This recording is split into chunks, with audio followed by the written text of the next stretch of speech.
NASA akan mengirim reaktor nuklir ke bulan pada tahun 2030. Tentunya adalah judul yang sensasional bagi media-media luar negeri yang memberitakan informasi ini. Stigma negatif masyarakat awam tentang nuklir juga tentunya memberikan kesan kekhawatiran akan info ini. Nah, biar nggak mengada-ngada dan bikin teori sendiri, mari kita simak penjelasannya di channel Meoru.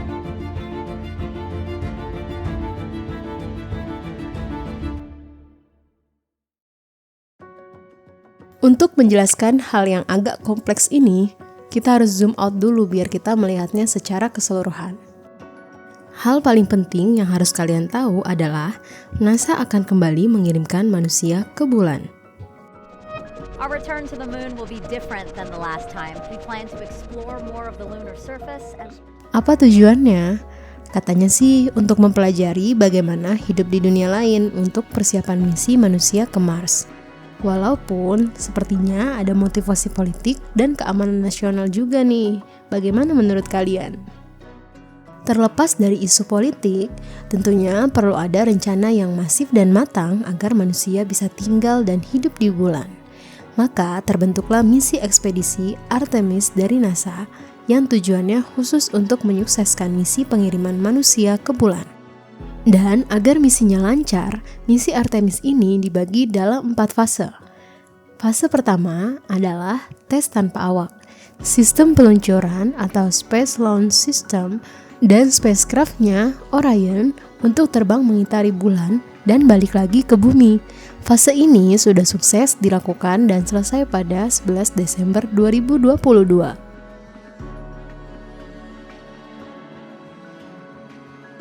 Fase kedua masih berupa tes dan masih dengan rute yang sama, tapi kali ini ada awaknya. Di fase ini juga belum mendarat ke bulan. Nah, di fase ketiga inilah di mana astronot akhirnya akan mendarat di bulan untuk mengumpulkan data sains dan mencoba hidup di luar angkasa selama seminggu. Untuk menopang kehidupan kru ini dan untuk menyalakan alat-alat elektronik yang ada, dibutuhkan sumber listrik. Nah, penghasil listrik yang dikira dapat diandalkan selama di bulan adalah reaktor nuklir.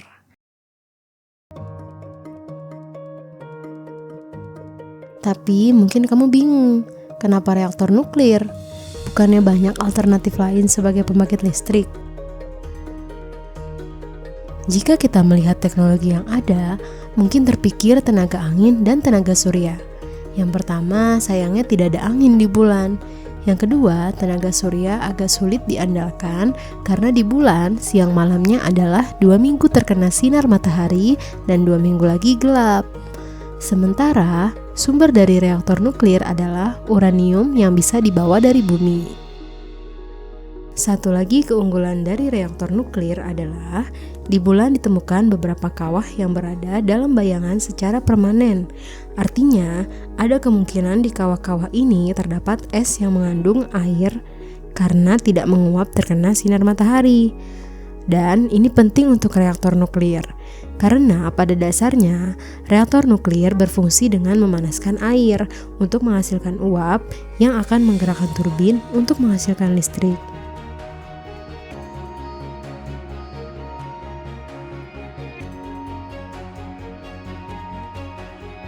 Lalu, bagaimana penerapannya? Apakah NASA akan membangun pembangkit nuklir yang besar seperti di bumi? Tentunya tidak. Reaktor ini ukurannya kecil dan juga portable agar bisa dikirim dan dipasang di bulan.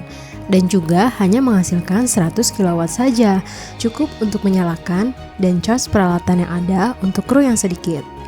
Beda dengan reaktor di bumi yang bisa menghasilkan 1000 kali lipatnya.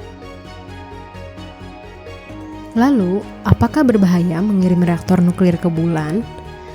Ketika pengiriman, tentunya tidak, karena hanya masih terdiri dari uranium dan beberapa mesin saja. Reaktor nuklir belum berfungsi, jadi tidak ada reaksi nuklir saat itu. Reaksi nuklir hanya akan terjadi ketika reaktornya sudah dipasang di bulan dan dinyalakan.